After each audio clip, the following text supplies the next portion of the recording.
Okay, now we're going to use the idea that we hinted at in the previous talk about using scores to find interesting directions in the data, and look at another example to see how exactly that plays out.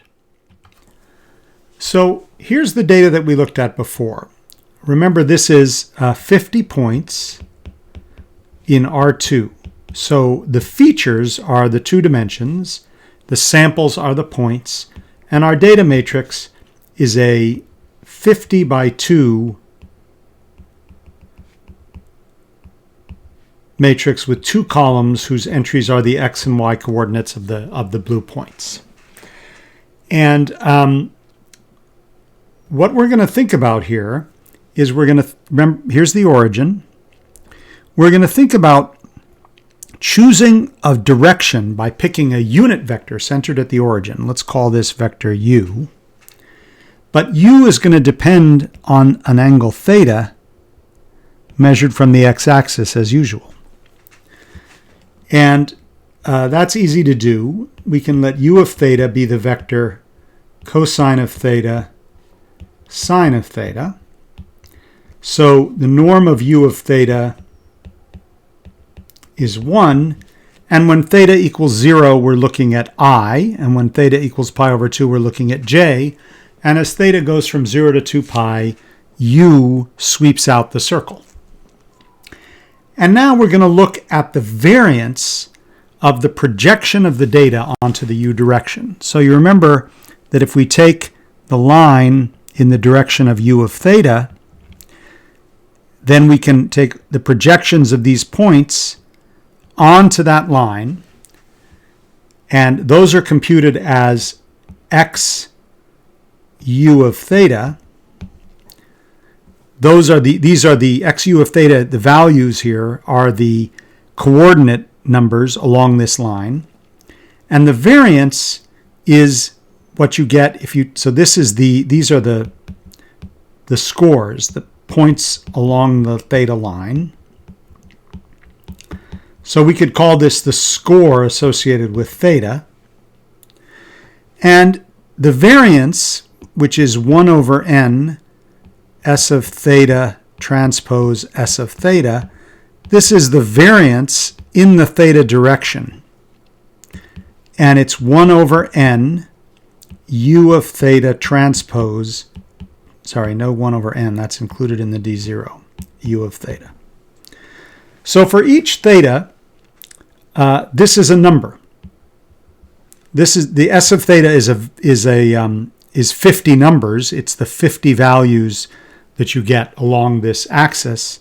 But when we take the dot product, we reduce all of that down to a single number.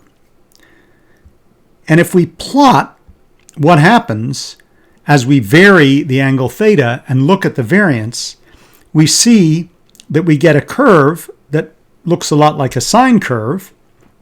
And there are two interesting points where the variance has its maximum and its minimum values. So as this angle, as this unit vector sweeps around through these data points, and we look at the variance of the points projected onto that direction, we see that the variance grows, drops, grows, and drops. What is actually going on there? Well, what are these directions where the variances are maximum and minimum? Those are called the principal directions of the data. The principal directions are the critical points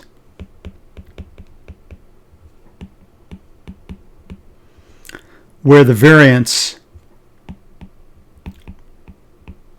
along u is a maximum or a minimum. And if we work backwards from the curve that you see up there and we plot them, you see that what happens is, as the angle varies, it starts here. Here's one critical point where the variance is a minimum in this direction. Then it continues around to here. Here the variance is a maximum because in this direction the points are spread out as much as possible, whereas in this direction they're not. They're sort of they're compressed. In this direction they're spread out. Then the angle continues and you go back through a minimum, and then you go back through a maximum, and then you return to where you started. So and I should say that it's not obvious from this picture because of the scaling, but in fact, this is a right angle. It doesn't look like a right angle because of a slight distortion in the way the plot is drawn. But so the X and Y spacing isn't quite perfectly the same, but it is in fact a right angle. So what we see is that in the case of this data, there are two principal directions.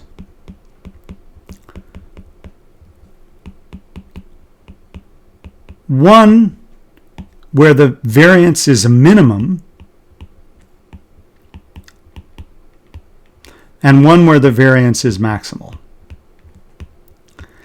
And finding those two directions actually reveals some of the structure in the data, because remember, we saw that if you look at this cloud of points, it is sort of scattered out in an elliptical shape. And what we've done is to find the kind of major and minor axes of that ellipse. And that enables us to see the structure in the data that we didn't see before when we only looked at the X and Y histograms. And the idea behind principal component analysis is to generalize what we've just done to higher dimensions, where our points sit in a k-dimensional space, and instead of just having a unit vector which moves in a circle, we have a whole hypersphere of directions, and we're going to look for the directions in which the variance has a critical point. And that's going to help us to identify directions in which a lot of variation in the data can be seen. And when you have a score which has a lot of variance, it means that that score does a good job of spreading out the data and helps you to distinguish between different points. So the useful scores are going to be the ones that have a lot of variance. The scores where the variance is small, they don't tell you much, because having a score where all of the numbers are roughly the same doesn't help to spread out the data.